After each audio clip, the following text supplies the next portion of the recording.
Hi, it's Sam here again. What we're going to look at today is how to do a recording of some movements or something like that, and then reuse that recording multiple times just to make it easier and quicker to build different episodes and scenes. We're going to look at a couple of different ways of doing it, including one new feature in Character Animator called replays. We're going to look at some other approaches too. Should be cool. Okay, so we're going to use our Wookie again. We'll just load him up now.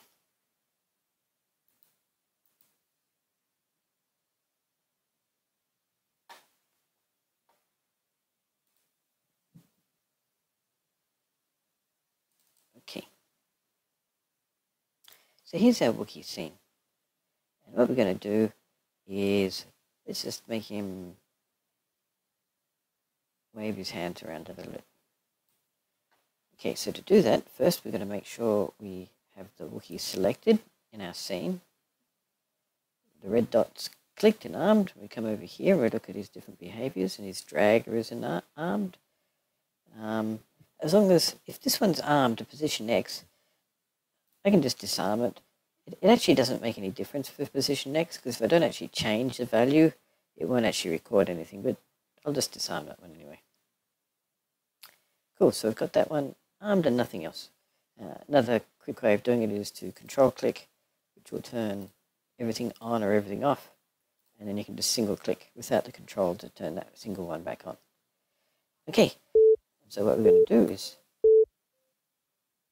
start the recording up, and 1, 2, 3, and down. Nice simple little recording. So if we come back and hit space to play,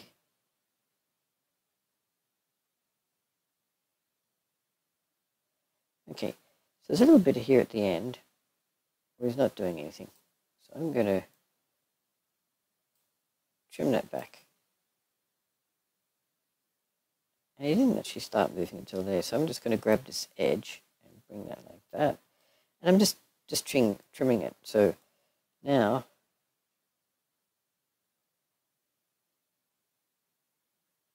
we don't have any unnecessary recording. That was all. So how do I record the other hand? Well, what will happen is I can just come along, click on the puppet over here. If I hit Control R, I can just record the same thing again. But you might have noticed that this hand wasn't moving. I couldn't see what was happening, so hopefully I got them lined up. And sort of, but not quite. You might notice at the beginning, if I bring it back, one started before the other one. And so what I could do is start making guesses of how much to trim. I'll just pull a bit off, slide it back, see if it works. Got that the wrong.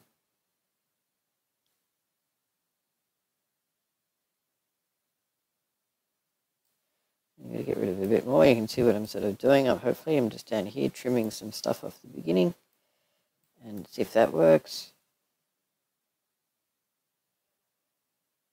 And it's not really working particularly well, but I can fiddle around and try and get that to work. There is another technique though. So what I'm going to do is I'm going to delete that take, and I'm going to come back over here.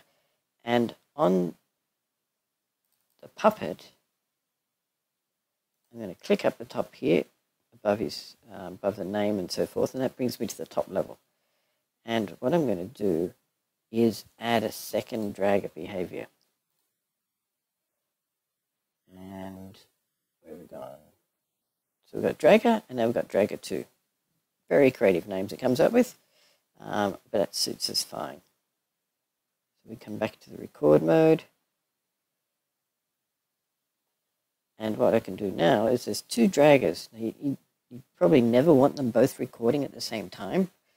And so my first recording was with dragger 1, and so I'm just going to turn that off. And now what happens if I do a recording for dragger 2?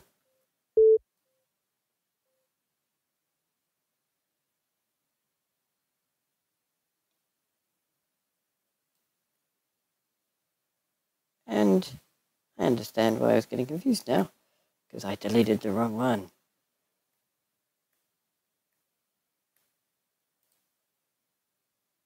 Okay, I didn't actually name these handles, and so I got all confused. Let's just rename the handles. So to rename a handle, to avoid that sort of confusion, what we're going to do is come into his arms. Where did I put it? Not body, that's all the flash. The copies, I should clean all that up and delete them. Okay, blind. Okay, maybe it's just up here. Oh, he's got his right arm. Here we go. But right arm. Is this draggable? If we single click on it and hit enter, it allows us to put a name on it. So that one is his right hand. And if I come over to his other arm, click on the thing with the draggable, hit enter, I can type in left hand. And then if I go back to the record session, what it will do down here now is it tells me which hand is which. So this one is the left hand. So that's the one I want to delete. And so when I'm going to come over here again, I did a whole lot of undo, so I'm going to, that's why the behavior's gone. So if we go back into rig and click up here, and the behavior is gone, so I'm going to come in here. Oh, click over this little menu, rename behavior, I'll call it dragger 1. Just so when I add the second dragger, which we'll call dragger 2, oh, it called it dragger, because there was nothing called dragger. That's interesting. Okay. So I'm going to call this one dragger 2. So I've got the 2 draggers. So we're going to come back to the record, and this is dragger 1, it's got the right handle.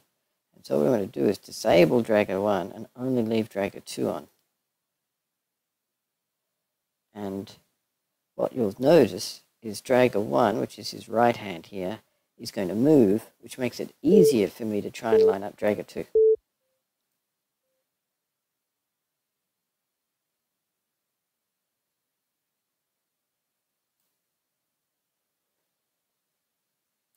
Now, that wasn't perfect, but because I could see it, it was much easier, and that's because I had the 2 draggers. And because I can tell which one is which, and I can do a recording, it just makes it a little bit easier.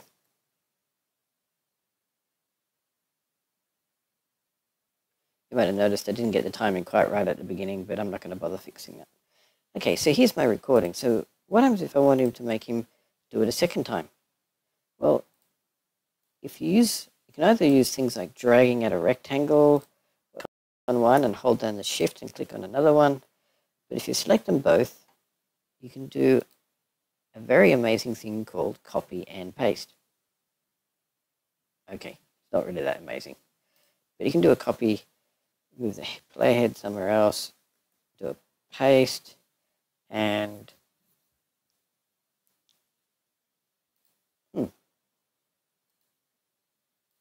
I don't know what those two are. That was interesting. Is there anything else underneath? I've got no idea. There's no name on them. I'm going to delete them.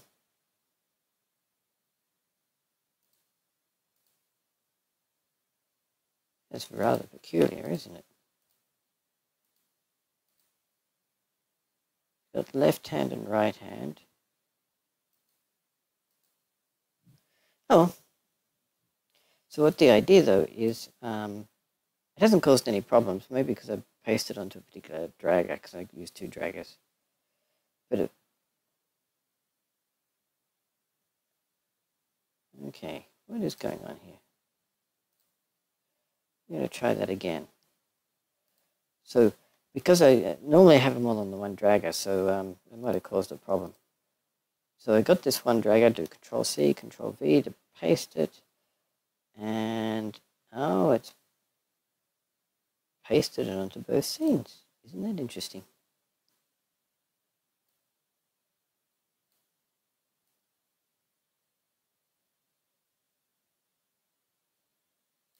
if I turn the eyeball off on that one, we can see. So it's doing that once, it's doing it again.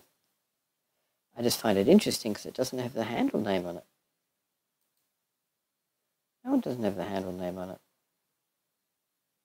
It must be because I added the names after the original recording, I'm guessing. Click down here, it's got the name. It just must have remembered the name from the recording because I put the handle names on after doing that first recording. Oh, that's interesting. I just learned something. So I can come down here and copy and paste as well. But it's pasted it onto, that's interesting, it's pasted onto both draggers. So that's something to watch for if you do the duplicate draggers. So I'm just sliding that one along. So not quite as easy as I first thought if you've got multiple draggers. Isn't it fun when you learn something during the actual thing? Okay, so I'm going to send them both on. And so now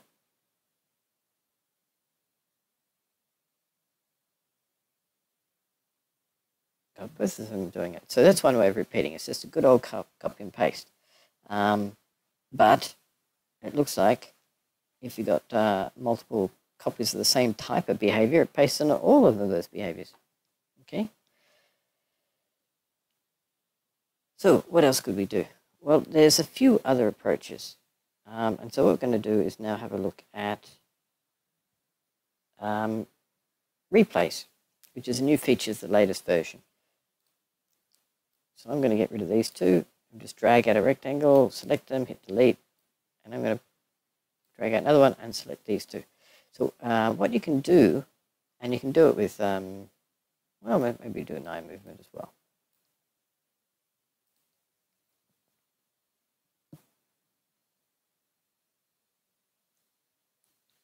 So we've got to turn off that, we turn on eye gaze.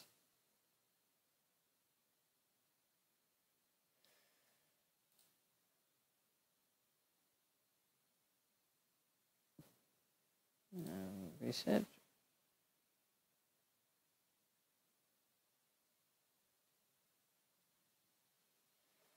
I'm wondering if I've done something to this puppet in between things because the eye gaze is not working. Okay, I'm going to give up on that one. We're just going to stick to these two.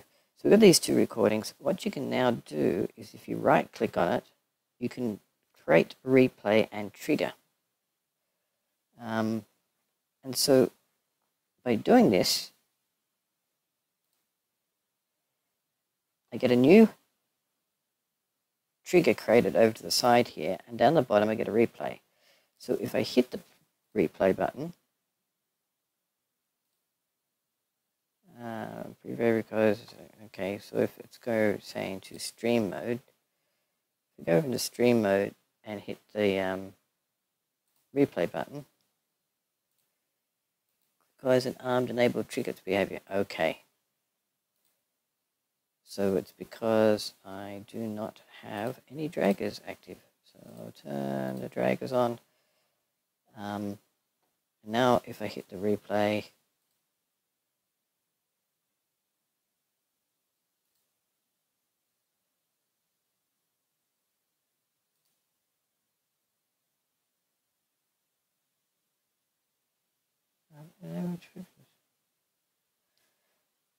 why isn't it working? Oh, I haven't got the triggers turned on. Silly me, I was putting the draggers on. It was the triggers that was the problem because basically this button here is causing a trigger. Now, this recording, this replay, is no longer connected to these ones. I can delete these and still trigger a replay. It actually remembers that recorded sequence in the puppet, which is particularly useful if you export the puppet. Now, you may want to keep a scene around just with a series of triggers. You want to keep them for the long run, just in case you want to come back and do some minor edits. But once you record it and stick it away in the puppet, it's saved away. And so I can also come over here and create a trigger, like I'm going to hit the letter Z, and then if I just hit a Z, it goes off and plays that replay. Now, if I'm recording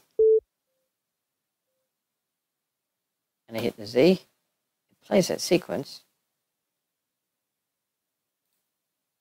and then when it finishes, I can stop the recording, and it records it. So if I keep going with the recording, I can do another recording. And so I can create as many recordings as I stopped the recording early, but I can create as many recordings as I like and play that back, and it records a copy of that replay into that particular scene. So it's just like doing it again. It's got all the recording here, and so that means I can get in and I can adjust them and I can trim them, whatever I like. I can change the replay in this scene. This doesn't change the original replay. It's just because the replay's copied it into this scene. Now I can change it within that scene. So it's quite useful. So I want to take replays one step further. So I've got the Z key on it. But what I want to do is I'm going to go into the control panel. I'm going to refresh because I've added some more triggers. And we've got the Z key over here. So we're going to layout.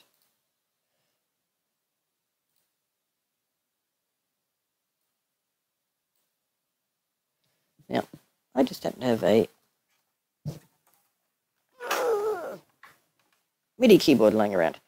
And so if I come into this control panel, select layout, I've clicked on the Z key, and I'm going to press a note on the keyboard, which is the one at the very end.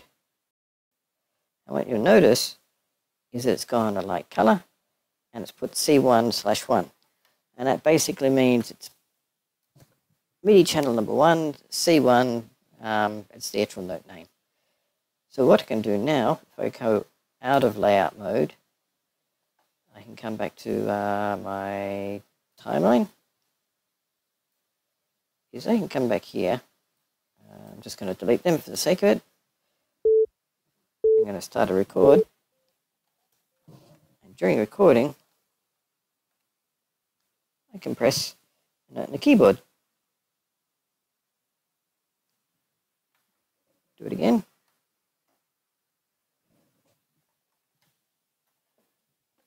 Now, there's all sorts of MIDI devices. I'll just stop that recording. There's all sorts of MIDI devices, so you can get things like foot pedals. So there's the 2 recordings, by the way, in here.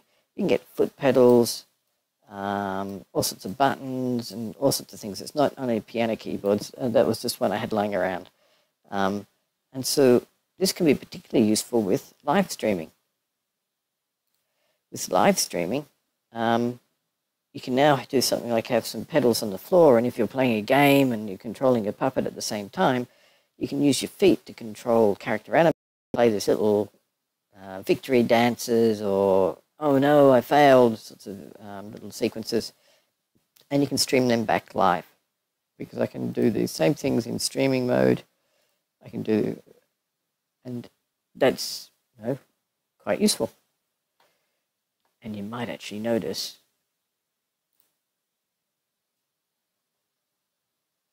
if I come back to myself that when you see me in the corner,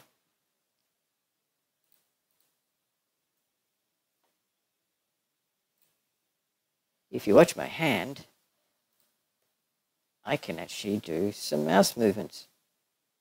And so this was some recordings of me moving around the mouse. And so now all I have to do is hit a single key and it records my hand moving around.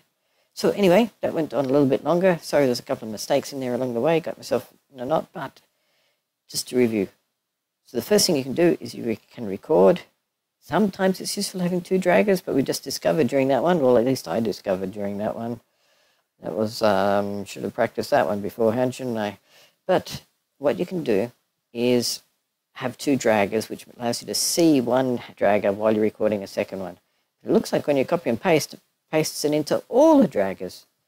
So you've got to keep an eye on that. So I just went through and deleted the ones I didn't need. Then you can, so you can just use copy and paste. It's quite useful. You can trim the copies and so forth. But the other thing you can do is record a replay. If you've got a few things you'd like to do, like a recording you've already got, you select those things from your timeline. You right-click, create replay. You can hook it up to a keyboard trigger, and you can hook it up to a MIDI keyboard or some foot pedals, especially useful if you're streaming. Cool. I've rambled on long enough. Hope that was useful.